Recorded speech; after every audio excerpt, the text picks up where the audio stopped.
Where do these products come from?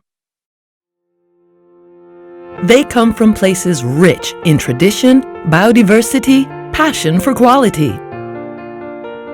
But compared to many others, they have something more. They're all organic products, certified according to the European Organic Regulation. What is organic agriculture?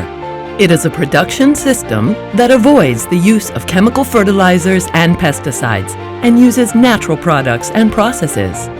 Environmental sustainability, respect for natural soil fertility, biodiversity, and animal welfare are its main values.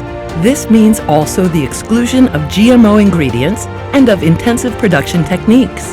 The leaf logo identifies organic food products certified by an authorized certification body. This process guarantees the traceability from the final product to fields and livestock. The Organicity products follow controlled production chains. They are unique, wholesome, and committed to the environment.